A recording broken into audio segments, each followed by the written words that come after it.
നമസ്കാരം. എല്ലാവർക്കും എൻ്റെ ഏറ്റവും പുതിയ വീഡിയോയിലേക്ക് സ്വാഗതം. ഞാനിന്ന് പറയുവാൻ പോകുന്ന വിഷയം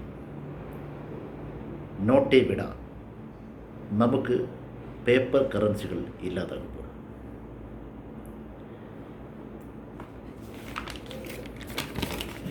ഇന്ത്യയിൽ പേപ്പർ കറൻസി നിരോധിച്ചു. വലിയ ഒരു ഞെട്ടലോടെയാണ് നാം ആ വാർത്ത ശ്രവിച്ചത്. ഒരു രാത്രി 12 മണിക്ക് 500-ൻ്റെയും 1000-ൻ്റെയും ഒക്കെ നോട്ടുകൾ പൂർണ്ണമായി നിരോധിച്ച നരേന്ദ്രമോദി ഗവൺമെൻറ്റിന് പേപ്പർ കറൻസി നിരോധിച്ചുകൊണ്ടുള്ള ഒരു ഉത്തരവിറക്കാൻ വലിയ ബുദ്ധിമുട്ട് ഉണ്ടാവില്ലെന്നറിയാം. ഈ വാർത്ത ശ്രവിച്ച ഉള്ളവരും എല്ലാ കേരളീയനെയും പോലെ കുറേ നേരം തരിച്ച് സ്തംഭിച്ച് തകർന്നിരുന്നു പോയി. ഇതിനിടയിൽ ഭീതിജനകമായ അനേകം ചിത്രങ്ങൾ മനസ്സിലൂടെ കടന്നുപോയി. ഇനി നമ്മുടെയൊക്കെ ജീവിതാവസ്ഥ എന്ത്? ഡിജിറ്റൽ കറൻസി കൊണ്ട് എല്ലാവർക്കും ജീവിക്കുവാൻ കഴിയുമോ? ഇതിന് എന്തെല്ലാം വൈതരണികൾ നേരിടേണ്ടി വരും? കള്ളപ്പണം ഇല്ലാതാകും, ഗവൺമെൻറ്റിന് ടാക്സ് കറക്റ്റായി കിട്ടും, ടാക്സ് വെട്ടിക്കുവാൻ കഴിയില്ല എന്നൊക്കെ നമുക്ക് പല അവകാശവാദങ്ങളും ഉന്നയിക്കാം. സമ്പന്നർക്ക് ഇതുകൊണ്ട് വലിയ ബുദ്ധിമുട്ട് ഉണ്ടാവില്ലായിരിക്കും. പക്ഷേ പാവപ്പെട്ടവൻ്റെ അവസ്ഥ, അന്നന്ന് പണിയെടുത്ത് അന്നന്ന് കിട്ടുന്ന കൂലി കൊണ്ട് വീട്ടിലേക്ക് അരിയും സാധനങ്ങളും വാങ്ങുന്ന ഒരു സാധാരണക്കാരന് കൂടുതൽ വിഭാഗവും. അവർക്ക് ശമ്പളം അക്കൗണ്ടിലിട്ട് ഗൂഗിൾ പേയിലൂടെ വിനിമയം നടത്തുവാൻ വലിയ ബുദ്ധിമുട്ടായിരിക്കും. മോദിജിയുടെ കാഴ്ചപ്പാടിലൂടെ ഡിജിറ്റൽ യുഗം വരുന്നത് വളരെ നല്ലതാണ്. ഡിജിറ്റൽ കറൻസിയിലൂടെ പണവിനിമയം നടന്നോട്ടെ, പക്ഷേ സാധാരണക്കാർക്ക് വേണ്ടി പേപ്പർ കറൻസിയും ഒരു വശത്തു കൂടി വേണം. ഇപ്പോഴും മര്യാദയ്ക്ക് ഒരു ഫോൺ പോലും ഇല്ലാത്തവരാണ് കൂടുതൽ പേരും. എന്തിന്? ഇൻ്റർനെറ്റ് എപ്പോഴും സുഗമമായി വർക്ക് ചെയ്തു എന്ന് വരില്ല.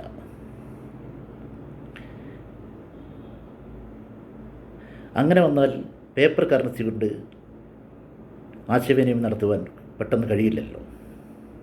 ഒരു ഹോട്ടലിൽ പോയി ഒരു ഗ്ലാസ് ചായ കുടിക്കാൻ പോലും പറ്റാത്ത അവസ്ഥ സംജാതമാവും.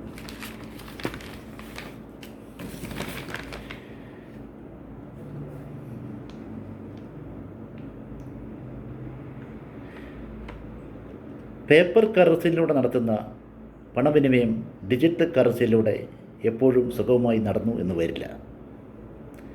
തെരുവിലും ക്ഷേത്രങ്ങളിലും പള്ളികളിലും അന്തിയുറങ്ങി ഭിക്ഷാടനം നടത്തി ജീവിക്കുന്ന ഒരുപാട് പേരുണ്ട് നമ്മുടെ ഇടയിൽ. അവരിൽ കൂടുതലും വയോവൃദ്ധരാണ്.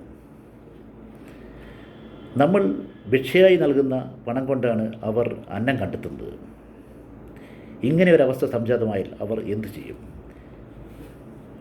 ഞാൻ ഇത്രയും പറഞ്ഞു വന്നത് ഫെബ്രുവരി 1 മുതൽ പേപ്പർ കറൻസി പൂർണ്ണമായി നിരോധിച്ചുകൊണ്ടുള്ള ഉത്തരവ് നിലവിൽ വന്നു എന്നല്ല. ഇങ്ങനെ ഒരവസ്ഥ വന്നാൽ നമ്മളൊക്കെ എന്തു ചെയ്യും എന്ന് അറിയിക്കുവാനാണ്.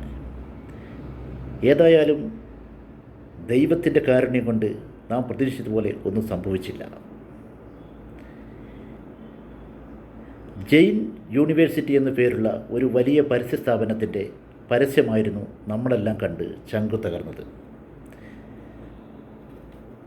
ഏതായാലും കണ്ണിൽ കൊള്ളുവാനുള്ളത് പുരികത്തിൽ കൊണ്ടു എന്ന് നമുക്ക് ആശ്വസിക്കാം. പേപ്പർ കറൻസി നിരോധിച്ചുകൊണ്ടുള്ള വാർത്ത വന്നപ്പോൾ വലിയ കോളിളക്കമാണ് കേരളത്തിൽ ഉണ്ടായത്.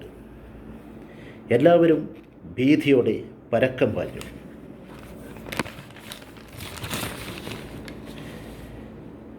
ഒരു ഓട്ടോറിക്ഷയിൽ കയറി എനിക്കും വലിയ തിക്താനുഭവം നേരിടേണ്ടി വന്നു. പണമായി പേപ്പർ കറൻസി കൊടുത്തപ്പോൾ അത് വാങ്ങുവാൻ ഓട്ടോറിക്ഷക്കാരൻ കൂട്ടാക്കിയില്ല. ഇനി പേപ്പർ കറൻസി ഇല്ല, അതുകൊണ്ട് എൻ്റെ ഫോണിലേക്ക് ഗൂഗിൾ പേയിൽ ചെയ്താൽ മതിയെന്നായി അയാൾ. അങ്ങനെ എത്രയെത്ര സംഭവങ്ങൾ. പേപ്പർ കറൻസി ഇല്ലാത്ത അവസ്ഥ എത്ര ഭയാനകമായിരിക്കും അത്.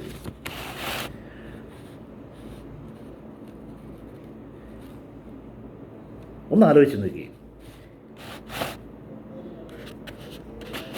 പേപ്പർ കറൻസി പോലെ ഡിജിറ്റൽ കറൻസി കൊണ്ട് പെട്ടെന്ന് കാര്യങ്ങൾ മുന്നോട്ട് നീക്കുവാനാവില്ല. ഒരു ബസ്സിലെ കാര്യം തന്നെ എടുക്കും.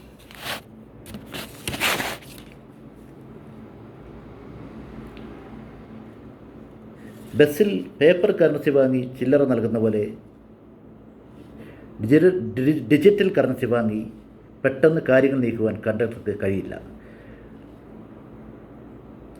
നമ്പർ ഗൂഗിൾ പേ ചെയ്തു വരുമ്പോഴേക്കും ക്ഷമയുടെ നെല്ലിപ്പലക കാണും.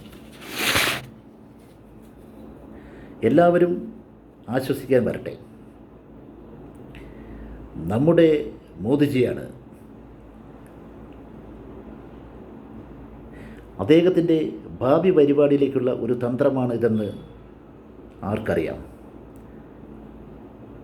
ജനങ്ങളുടെ വിഷമങ്ങളും വേദനയും പറ്റെ അവഗണിച്ച് തൻ്റെ നിയമങ്ങൾ പ്രാബല്യത്തിൽ വരുന്നതിൽ അഗ്രഗണ്യനാണ് മോദിജി. അതിനാൽ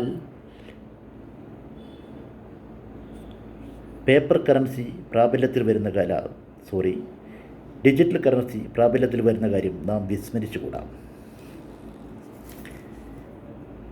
മോദിജി ഗവൺമെൻറ്റിന് ബദലായി ശക്തമായ ഒരു പ്രതിപക്ഷമുള്ളത് കൊണ്ട് നമുക്ക് പ്രത്യാശിക്കാം.